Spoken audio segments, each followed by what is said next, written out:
કેમ છો વિદ્યાર્થી મિત્રો? હું મહેન્દ્ર દોડિયા મારી ચેનલ વતી એકવાર ફરી આપનું સ્વાગત કરું છું. અને આજના આપણા વિડીયોમાં આપણે જોવાના છે ધોરણ 9માં અભ્યાસક્રમમાં પ્રકરણ 8 ચતુષ્કોણ અને તેમાં પ્રમેય 8.1 આપણે જોવાના છે. જેમાં આપેલું છે વિદ્યાર્થી મિત્રો કે સમાંતર બાજુ ચતુષ્કોણનો કોઈ પણ વિકર્ણ તેના બે એકરૂપ ત્રિકોણમાં વિભાજન કરે છે. જેમ કે આપણે સમાંતર બાજુ ચતુષ્કોણ દોર્યો છે તો એમાં AC જે છે તે આ જે છે તે આપણો શું છે, આપણો વિકર્ણ છે. બરાબર છે, આ જે છે તે આપણો વિકર્ણ છે. કયો વિકર્ણ? AC. બરાબર.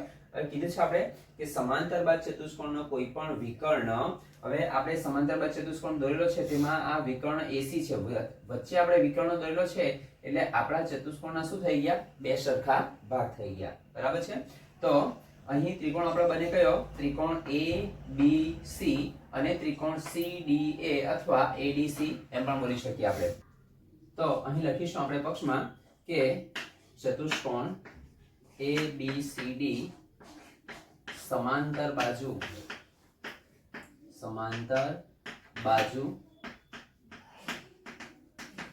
ચતુષ્કોણ છે. બરાબર. સાધ્યમાં આપણે લખીશું શું કીધું છે આપણને કે બે ત્રિકોણો એકરૂપ છે અથવા બે સરખા ત્રિકોણો છે એ એકરૂપ ત્રિકોણ એટલે કે બે ત્રિકોણોમાં વિભાજન કરે છે. તો કયા કયા બે ત્રિકોણ? આપણે AC વિકર્ણ દોર્યો છે તો આપણને કયો ત્રિકોણ મળશે? તો ત્રિકોણ મળશે આપણને ABC અને ત્રિકોણ મળશે CD અને A. તો અહીં લખીશું આપણે આ રીતે કે ત્રિકોણ ABC એકરૂપ ત્રિકોણ કયો બનશે? CD અને A. બરાબર. વિદ્યાર્થી મિત્રો, આ રીતે આપણે આ AC વિકર્ણ દોરેલો છે તો આપણને આ રીતે ત્રિકોણ મળે છે. જ્યારે સમાંતર બાજુ ચતુષ્કોણ આપણે ફરી પાછો દોરીશું આ રીતે કે આ A B C અને D, અને જ્યારે આપણે BD વિકર્ણ દોરીએ, BD વિકર્ણ એટલે આ રીતે વિકર્ણ આવશે. બરાબર. તો આપણને કયો ત્રિકોણ બને? ત્રિકોણ બનશે આપણા કયો? ABD અને ત્રિકોણ બનશે આપણો DB અને C. આ રીતે. તો તે લખીશું અહીં આ રીતે કે ત્રિકોણ DBC એકરૂપ ત્રિકોણ કયો આવશે? ABD લખીશું, ABD અને કયો ત્રિકોણ આવવાનો? DBC. અહીંયા પહેલા ABD લખીશું તો ત્રિકોણ બનશે આપણો ABD એકરૂપ ત્રિકોણ બનશે DB અને C. બરાબર. ABD અને DBC. જો વિદ્યાર્થી મિત્રો ફરી પાછું કે જો આપણે AC વિકર્ણ દોરીએ તો આપણો એક આ બાજુનો ત્રિકોણ બને. કયો ત્રિકોણ બનશે? તો AB અને C, અને બીજો પેલી બાજુનો ત્રિકોણ એટલે કે જમણી બાજુનો ત્રિકોણમાં CD અને A. તે પ્રમાણે આપણે આ AC વિકર્ણ દોરેલો છે. હવે BD વિકર્ણ દોરીશું તો આપણો ત્રિકોણ બનશે ABD અને બીજો ત્રિકોણ બનશે કયો? DB અને C. બરાબર. આ ત્રિકોણ બનશે. તો હવે સાબિતીમાં લખીશું આપણે આ રીતે કે ચતુષ્કોણ ABCD સમાંતર બાજુ ચતુષ્કોણ છે. સમાંતર બાજુ ચતુષ્કોણ છે. બરાબર. હવે વિદ્યાર્થી મિત્રો જોજો કે અહીં લખીશું આપણે આ રીતે કે બે સમાંતર બાજુ બતાવીશું. જોજો એકદમ સરળ પ્રમેય છે કે આપણે બે સમાંતર બાજુ બતાવીશું કે આ બાજુ લખીશું આપણે પહેલા આ રીતે કે આ A B C અને D અને આ AC શું છે? આપણો આપણી છેદિકા છે. બરાબર. આ બે સમાંતર બાજુઓ છે તેમાં AC વચ્ચે દોરી એટલે AC શું બનવાની આપણી? આ બનશે આપણી છેદિકા બનશે. બરાબર. તો એક આપણો આ બાજુનો ખૂણો અને આ એક આપણો નીચેનો ખૂણો એટલે એ બનશે આપણા કેવા? યુગ્મ કોણની જોડ બનાવવાના. એટલે કે આ શું બનશે? આપણો Z બનશે. Z. બરાબર. આ રીતે આપણો Z બનશે. તો અહીં લખીશું આપણે આ રીતે કે AB સમાંતર, અહીં લખીશું આપણે કે AB સમાંતર CD, AB સમાંતર CD છે અને AC તેમની શું છે? છેદિકા છે. બરાબર. AC તેમની છેદિકા છે. તેથી આપણને ખૂણા મળવાના. કયા ખૂણા મળે? તો ખૂણો મળશે આપણને BAC એટલે કે BAC આ બાજુનો ખૂણો અને પેલી બાજુનો ખૂણો એટલે ખૂણો બનશે આપણો કયો? તો અહીં બનશે આપણો BAC અને પેલી બાજુ બનવાનો આપણો ખૂણો કયો? BAC. તો પેલી બાજુ બનશે AC ને D અથવા DCA. તો અહીં લખીશું આપણે AC ને D. બરાબર. તો લખીશું આપણે આ રીતે કે ખૂણો બનશે આપણો કયો? તો ખૂણો બનશે આપણો BAC બરાબર ખૂણો પેલી બાજુનો બનશે AC અને D. બરાબર. એને પરિણામ 1 નામ આપીશું વિદ્યાર્થી મિત્રો। અને આ કેમ બનશે તો અહીંયા આગળ લખીશું, કારણ કે એ કેવા છે તો કે એ યુગ્મ કોણ છે, યુગ્મ કોણ। બરાબર, તો વિદ્યાર્થી મિત્રો જોજો આ પરિણામ લખ્યું છે આપણે, કયું પરિણામ 1 લખેલું છે। બરાબર, હવે આપણે જેવી રીતે AB સમાંતર DC એવી બાજુ બતાવેલી છે તે પ્રમાણે હવે આપણે આડી બાજુ એટલે કે કઈ કે BC સમાંતર AD અને ફરી પાછું તે જ આપણો આવશે શું ACM ની છેદિકા છે, એ રીતે આપણે પાછું લખીશું। તો આગળ આ રીતે આવશે વિદ્યાર્થી મિત્રો કે હવે આપણે બાજુ બતાવીશું આપણી AD એટલે કે આપણી ઉપરની બાજુ અને નીચેની બાજુ આપેલી છે આપણને કઈ તો BC। જે આપેલું છે તે પ્રમાણે આપણે ફરી પાછું લખીશું આ રીતે કે તે જ રીતે શું લખીશું કે AD સમાંતર BC બરાબર, AD સમાંતર BC છે અને ફરી પાછા આપણે છેદિકા દોરીશું કઈ AC બરાબર, AC આપણી છેદિકા દોરીશું, આ આપણી છેદિકા છે બરાબર, અને લખીશું AC તેમની છેદિકા છે બરાબર। તો વિદ્યાર્થી મિત્રો આ પણ આપણો શું બની ગયો, આગળ z બનેલો હતો, હવે શું બની ગયો આપણો s। s એટલે આ કેવા થવાના ફરી પાછા આપણા યુગ્મ કોણની જોડ થવાની બરાબર, આ થશે આપણા યુગ્મ કોણની જોડ। તો કયો આ ખૂણા થશે આપણા તો ખૂણો કયો થશે DAC અને થશે AC અને B આ રીતે। તો અહીં લખીશું આપણે કે માટે ખૂણો DAC આ રીતે કે ખૂણો બનશે આપણો DAC બરાબર એની સામે ખૂણો બનશે AC અને B। તો અહીં લખીશું આપણે ખૂણો ACB બરાબર, એને પરિણામ નામ આપીશું આપણે 2 અને આ પણ કેમ બનશે તો કે કેવા છે આપણા તો કે યુગ્મ કોણો છે બરાબર, આ છે આપણા યુગ્મ કોણો। તો હવે આપણો ત્રિકોણ છે ફરી પાછા આપણે લખીશું આ રીતે કે ત્રિકોણ આપણી પાસે છે કયો ત્રિકોણ આપણો ABC। તો અહીં લખીશું આપણે કે ત્રિકોણ ABC અને ત્રિકોણ આપણે કયો થવાનો બીજો ત્રિકોણ ABC અને ત્રિકોણ CDA બરાબર। તો ત્રિકોણ CDA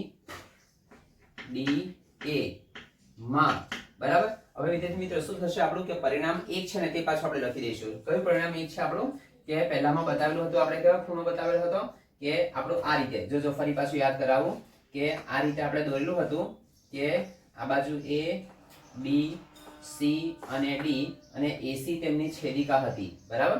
તો આપણે કયા ખૂણા બતાવેલા હતા તો ખૂણો બતાવેલો હતો આપણે BAC અને AC અને D આ રીતે ખૂણો કયો BAC અને આ બાજુનો ખૂણો થવાનો AC અને D। તો તે 1 નંબર જે હતું તે આપણે લખીશું આ રીતે કે અહીં લખીશું આપણે કે ખૂણો BAC બરાબર ખૂણો થવાનો કયો આપણો ACD। એ શું છે તો કે એ પરિણામ આપણું 1 છે બરાબર। પછી બંને ત્રિકોણોમાં કે આપણે આ બાજુનો ત્રિકોણ ABC લખીશું તેમાં પણ AC બાજુ આવશે અને CDA લખીશું તેમાં પણ આપણે AC બાજુ આવશે, એટલે AC બરાબર AC એટલે કે અહીં થશે આપણું AC બરાબર AC એટલે શું છે આપણી તો કે સામાન્ય બાજુ બરાબર આ રીતે। અને બીજું પરિણામ છે આપણું આ રીતે કે અહીં દોરેલું છે એક વખત આપણો z બનેલો છે એક વખત s બનેલો છે બરાબર। એ કયો ખૂણો થયો આપણો આ રીતે જે પરિણામ લખેલું છે તે પ્રમાણે કે DAC અને AC અને B। તો અહીં લખીશું આપણે આ રીતે કે ખૂણો DAC બરાબર ખૂણો થવાનો આપણો AC અને B। એ જે છે તેને આ કયું પરિણામ આપણે શું લખેલું છે પરિણામ 2 જે છે તે અહીં આપણે લખેલું છે। તો વિદ્યાર્થી મિત્રો આ શું થયો આપણો ખૂણો થયો, આ બાજુ થઈ અને આ પાછો ખૂણો થયો। તો શું થશે આપણું ફરી પાછું કે ખૂણો બાજુ ખૂણો શરત મુજબ બરાબર, ખૂણો બાજુ ખૂણો શરત મુજબ જે આપણા ત્રિકોણ છે તે ત્રિકોણ થશે આપણો કયો એકરૂપ ત્રિકોણ થશે। કયો ત્રિકોણ થવાનો તો ત્રિકોણ ABC એકરૂપ ત્રિકોણ કયો થવાનો આપણો CDA। તો ABC એકરૂપ ત્રિકોણ થશે CDA બરાબર। તો વિદ્યાર્થી મિત્રો તે જ રીતે આપણે જે પેલું દોરેલું હતું શું દોરેલું હતું પેલા BD વિકર્ણ હતો ને તે પ્રમાણે કે શું લખાશે આ રીતે લખાય જોજો ફરી પાછું કે આપણે ચતુષ્કોણ દોરેલો હતો આ રીતે કે અહીં A આ બાજુ લખ્યું હતું આપણે બી, સી અને ડી. તો આપણે આ એસી વિકર્ણ દોર્યો હતો તેની જગ્યા પર આપણે આ બીડી વિકર્ણ દોરીશું તો આપણો ત્રિકોણ બનશે કયો? તો ત્રિકોણ બનશે એ બી ડી અને ત્રિકોણ બનશે ડી બી અને સી. તો અહીં લખીશું આપણે કે તે જ રીતે ત્રિકોણ ABD અને ત્રિકોણ DBC સાબિત કરી શકાય.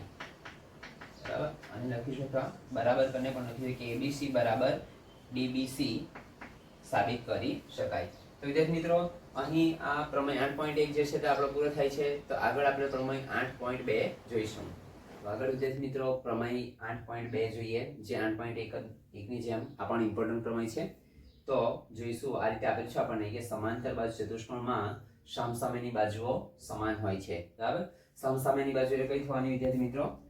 AB એટલે કે નીચેની બાજુ અને ઉપરની બાજુ શું થશે? તો AB અને DC અથવા CD. અને તે જ પ્રમાણે ડાબી બાજુ અને જમણી બાજુની બાજુ એટલે કઈ થવાની? તો BC અને AD. બરાબર, આ રીતે.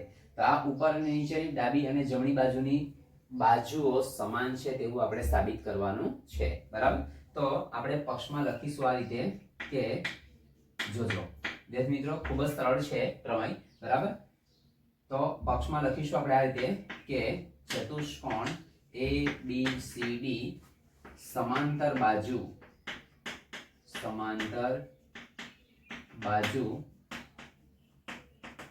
ચતુષ્કોણ સમાંતર બાજુ ચતુષ્કોણ છે.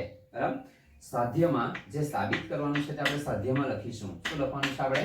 તો બધી બાજુઓ સમાન છે તેવી બતાવવાનું છે. તો આપણે લખીશું કે AB બરાબર DC.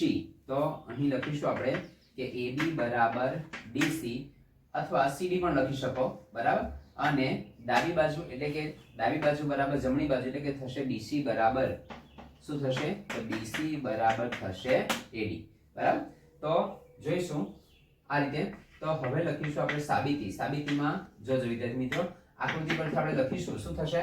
તો ચતુષ્કોણ ABCD આપણને આપેલું છે. તો અહીં લખીશું આપણે આ રીતે કે ચતુષ્કોણ ABCD સમાંતર બાજુ છે. સમાંતર બાજુ ચતુષ્કોણ છે. બરાબર, અહીં જોઈશું તો આપણે નીચેની બાજુ જો નીચેની બાજુ જશે તો આપણી AB અને ઉપરની બાજુ એટલે DC. તો આપણે લખવાનું છે આ રીતે કે AB સમાંતર DC. ઉપરની અને નીચેની બાજુ સમાંતર છે અને વચ્ચે એટલે કે આ રીતે થશે. જોજો વિદ્યાર્થી મિત્રો કે આ AB અને DC આપેલું છે આપણને કે આ આપેલું છે આપણને A B C અને D એવું આપે છે. તો AB સમાંતર DC આ રીતે AB સમાંતર DC છે તથા શું થશે? તો આ બે બાજુ સમાંતર છે, વચ્ચે આપણે આ એક બાજુ દોરીએ. બરાબર, એટલે શું થઈ જશે? આ એની શું બનશે? એની છેદિકા બનશે. આ બનશે એની છેદિકા. કઈ છેદિકા બનશે? તો AC. બરાબર, તો AB સમાંતર DC તથા AC તેમની છેદિકા છે. તેથી જોજો વિદ્યાર્થી મિત્રો આ શું બની ગયો? આપણો Z બની ગયો. Z બની ગયો એટલે કયો ખૂણો થવાનો આપણો? કયો ખૂણો થશે? તો ખૂણો BAC અને ખૂણો થશે DCA. એ ખૂણા આપણા થવાના સરખા. બરાબર, તો અહીં લખવાનું છે આપણે આ રીતે કે ખૂણો BAC બરાબર ખૂણો થશે DCA. તો એ કેવા ખૂણા થવાના? Z બને. Z બને એટલે કયો ખૂણો થવાના? આપણા યુગ્મ કોણની જોડ થવાના. બરાબર, તો અહીં લખીશું આપણે પરિણામ 1 અને એ બનશે આપણા કેવા? તો કે એ બનશે યુગ્મ કોણની જોડ. બરાબર, અહીં લખીશું આપણે યુગ્મ કોણો છે. બરાબર, આ શું છે? આપણા યુગ્મ કોણો. એટલે આ રીતે થશે.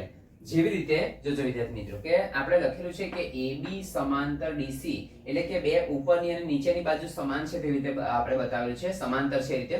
તો હવે ડાબી બાજુ અને જમણી બાજુ કે ડાબી બાજુ એટલે શું આવશે? તો આપણી આ રીતે બાજુ થવાની. જોજો કે અહીં બનશે આપણું આ રીતે કે આ બને છે આપણો A, આ બાજુ બનશે B, આ બાજુ C અને અહીંયા આગળ આવે D અને AC આપણે છેદિકા દોરીશું આ રીતે, તો આ શું બનશે આપણો S બની જવાનો. બરાબર, તો S બનશે તો અહીંયા આગળ ખૂણા આવશે, આપણો આ રીતે આવશે અને આ બાજુ આ રીતે ખૂણા આવશે. બરાબર, તો જે આપણે દોરેલું છે તે પ્રમાણે આકૃતિ પ્રમાણે લખીએ આપણે કે તે જ રીતે અહીં લખીશું આપણે આ રીતે કે તે જ રીતે શું આવશે આપણું AD સમાંતર અથવા BC સમાંતર, જે લખો તે BC સમાંતર AD, BC સમાંતર AD છે તથા BC સમાંતર AD છે તથા AC તેમની છેદિકા છે, AC તેમની છેદિકા છે. બરાબર, તેથી આપણા ખૂણા બનવાના. કયો ખૂણો બનવાનો? તો ખૂણો બનશે આપણો આ રીતે કે BCA અને ખૂણો બનવાનો કયો? તો DAC. બરાબર, આ રીતે. તો અહીં લખીશું આપણે આ રીતે કે ખૂણો બનશે આપણો BCA બરાબર ખૂણો થવાનો આપણો કયો? તો DAC. તો ખૂણો લખીશું આપણે DAC. એ જે આવે તેને વિદ્યાર્થી મિત્રો એને પરિણામ આપીશું આપણે 2. બરાબર, અને એ કેમ છે? તો કે કેવા છે? યુગ્મ કોણોની જોડ છે. બરાબર, એટલે અહીં લખવાનું છે આપણે યુગ્મ કોણો. બરાબર, હવે આપણને જે બે ત્રિકોણ બનશે, આપણે કયા ત્રિકોણ બનવાનો? તો ત્રિકોણ ABC અને ત્રિકોણ બનશે આપણો DCA અથવા DAC. તો એમાં કઈ કઈ બાબતો સરખી છે તે આપણે જોઈશું અહીંયા. તો આગળ જોઈશું વિદ્યાર્થી મિત્રો, આપણને આપેલું છે ત્રિકોણ ABC અને ત્રિકોણ છે આપણો DC ને A. બરાબર, તો જોઈશું આપણે અહીં કે ત્રિકોણ ABC અને ત્રિકોણ DCA માં જે પહેલું આપણું પરિણામ છે ને તે લખવાનું. આના પરથી આ પહેલી આકૃતિ પરથી પહેલું પરિણામ આવશે આપણું. કયું પહેલું પરિણામ છે? તો ખૂણો બનશે આપણો BAC અને કયો ખૂણો છે? DCA. બરાબર, તો આપણે લખીશું આ રીતે કે ખૂણો BAC બરાબર ખૂણો થશે આપણો કયો? DCA. એ શું છે? તો કે પરિણામ આપણું 1 છે. બરાબર, આગળ AC બરાબર AC એટલે કે બંને ત્રિકોણમાં એક AC બાજુનો ઉપયોગ થતો હોવાથી એ કેવી બાજુ બનશે? આપણી સામાન્ય બાજુ. તો શું લખાશે આપણું કે AC બરાબર AC. એ શું છે? તો આપણી સામાન્ય બાજુ. બરાબર, સામાન્ય બાજુ. બરાબર છે. ત્યાર પછી બીજી આકૃતિનું આપણું બીજું પરિણામ કયું છે આપણું? કે લખેલું છે આપણે આ રીતે કે ખૂણો BCA અને ખૂણો DAC. બરાબર, તો અહીં લખવાનું છે આપણે કે ખૂણો BCA બરાબર ખૂણો થશે આપણો કયો? તો DA અને C. આ શું છે આપણું? તો આ છે આપણું પરિણામ 2. બરાબર, તો શું થયું વિદ્યાર્થી મિત્રો કે આ આપણો ખૂણો બન્યો, આ આપણી બાજુ બનેલી છે અને આ આપણે પાછો ખૂણો. તો શું થશે અહીં કે ખૂણો બાજુ ખૂણો શરત મુજબ જે આપણો ત્રિકોણ છે એ બંને ત્રિકોણ થવાના આપણા એકરૂપ. કયો ત્રિકોણ છે? તો ત્રિકોણ છે આપણો ABC. લખાશે ABC એકરૂપ ત્રિકોણ આવશે કયો? DCA. એટલે લખાશે આપણો DCA. બરાબર, ત્રિકોણ એકરૂપ થઈ ગયા. બરાબર છે. જો ત્રિકોણ એકરૂપ થાય તો બધી બાજુ પણ કેવી થવાની? સરખી. બરાબર, તો શું લખીશું આપણે આજે કે માટે શું લખાશે? તો કે AB એટલે કે નીચેની બાજુ, તે જ પ્રમાણે શું લખાશે આપણું? AB બરાબર DC અને શું થાય કે BC બરાબર AD. BC બરાબર AD થાય. બરાબર, તો વિદ્યાર્થી મિત્રો આ 8.2 પ્રમેય અહીં આપણો પૂરો થાય છે. ઇમ્પોર્ટન્ટ પ્રમેય છે વિદ્યાર્થી મિત્રો, અને પ્રેક્ટિસ કરશો તો આવી જ જાય છે. બરાબર છે, વારંવાર 1-2 વાર લખો તો આવી જશે. બરાબર છે, તો હવે પછી મળીશું વિદ્યાર્થી મિત્રો નેક્સ્ટ વિડીયોમાં નવા દાખલા સાથે. ત્યાં સુધી વિડીયોને જોતા રહેજો, લાઈક, શેર અને સબસ્ક્રાઇબ કરજો.